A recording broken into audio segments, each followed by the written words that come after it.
Welcome to the Real News Network. I'm Paul Jay in Baltimore. The Wall Street Journal announced on Tuesday that the United States is close to a deal with Egypt, providing about $1 billion of debt relief. There are millions of other dollars that are going to be provided through various loans and guarantees programs, which the Wall Street Journal calls part of a gilded charm offensive. Washington hopes will shore up the country's economy and prevent its new Islamist leadership from drifting beyond America's foreign policy orbit. Well, that's the real question. Just where is President Morsi when it comes to America? He's the representative of the Muslim Brotherhood. And what does that mean for Egyptian-American relations? Now joining us from Cairo to discuss all of this is Lina Attalah. She's the chief editor of Egypt Independent. Before that, she wrote for Reuters, the Cairo Times, the Daily Star, Christian Science Monitor, and she joins us from Cairo. Thanks for joining us, Lina. You're welcome. So talk to us a little bit about President Morsi. He, very soon after becoming president, he actually fired General Tantawi, who led the military after the fall of Mubarak, and most people thought that Morsi would have trouble dealing with the military. On the other hand, he fired them. How real was that, and to what extent is Morsi really taking control there? I think President Morsi is using a very interesting tactic to reconfigure the incumbent military-civilian relations in Egypt. In a very smart move, he basically sent to retirement an older generation of the army who is known to be traditionally antagonistic to Islamist forces, which has been casting doubts over the possibility of this military class coexisting peacefully with the rule of the Brotherhood now that the Islamists are in power. So in a tactical move, Morsi basically used his powers as the president to retire this older generation and to promote a younger generation within the army, particularly within the Supreme Council of the Armed Forces, which ran the country in the transition following the ouster of Mubarak.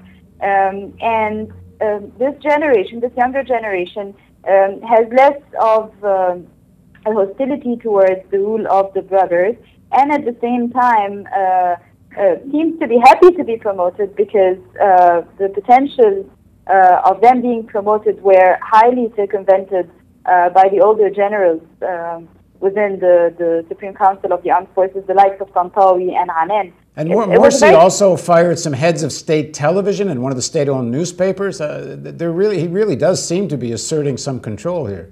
Yes, this is another move altogether. Morsi has also been up to the media, and it has been extremely personalized. So a lot of the media figures who are facing charges and trials right now are facing such charges for insulting and defaming the president. So it's quite personalized, and this is raising eyebrows. This is a different case than the military retirements and the new decisions that Morsi took on that level, and they are threatening decisions, to be honest, because they also seem to reveal how intolerant Morsi's rule would be to opposition, especially as manifested in critical media.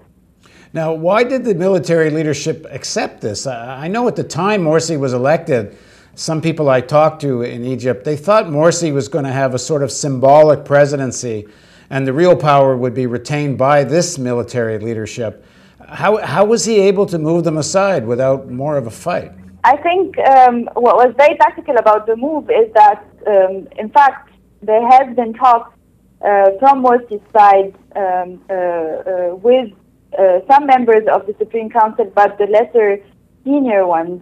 And this provided backing for Morsi's decisions to retire the elderly. So he did not completely sideline the military institution, and we have to understand very clearly that the new decisions by Morsi are not necessarily putting an end to the military legacy in the Egyptian polity. But what he did basically is that he removed the rank and promoted another one, which was, as I said before, very tactical. And the elderly within the military institution who were sent to retirement had really no other choice than to give in to the president's decision, especially that there seems to be not so much of a popularity for them within the military institution. So it was a win-win for him and for the military institution, who seemed to be at odds with the traditional leadership of Tantawi and Anan, who were taking up chances that could have been granted for the younger officers within the institution. Before all this, we were talking about the Egyptian military dictatorship. Would one still use that terminology? Has anything changed in terms of the really underlying power of the military? We can say that the military institution can no longer be considered completely autonomous from civilian authority.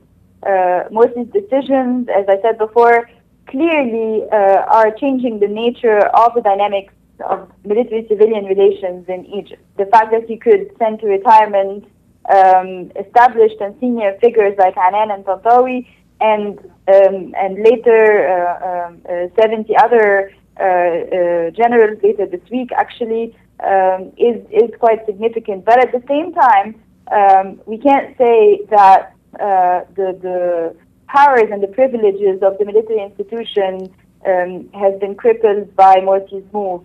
So, for example, no one is talking about the economic privileges granted to the army, which have been steering a lot of debates in Egypt recently, like the tax exemptions, land ownership, the free labor.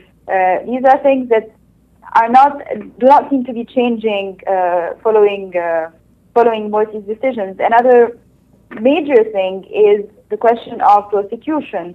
There were a lot of flaws on the side of the generals during the transitions, during the 15-month transition where they were ruling, which saw waves of violence where lots and lots of protesters were killed, and no one has been held accountable. And Morsi does not seem to show any commitment to raise cases against these generals. Right. So an end to military dictatorship does not seem to be quite the word here, but definitely a change in the nature of the relationship between the military institution and civilian authority. Now, in terms of the relationship with the United States, there's an American trade delegation on its way to Egypt. The U.S. Chamber of Commerce is preparing to send a delegation of some 50 American business leaders to Egypt. The delegation, which is set to include, according to the Wall Street Journal, regional Middle East heads from companies such as Boeing, General Electric, Google, and Citigroup, all working in partnership with the U.S. State Department. The fact that all these company leaders are going, the fact that the Wall Street Journal is doing this, essentially it must be leaked by American authorities, that they're very close to a deal with Morsi, that they've decided Morsi can stay within, quote unquote, the American foreign policy orbit. Does that seem a correct estimation by the Americans? I think the Americans have already established important steps towards the rapprochement with Morsi and his team, and it's a mutual rapprochement. And I can't help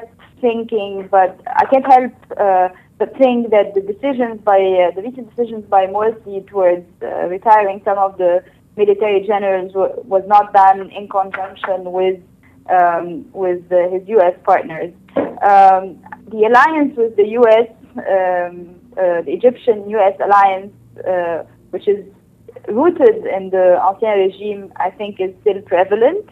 It's manifested in the revived and the reactivated trade relations you just mentioned, and also in political commitments from Morsi towards regional security, and I don't see in the foreseeable future any change in this relation.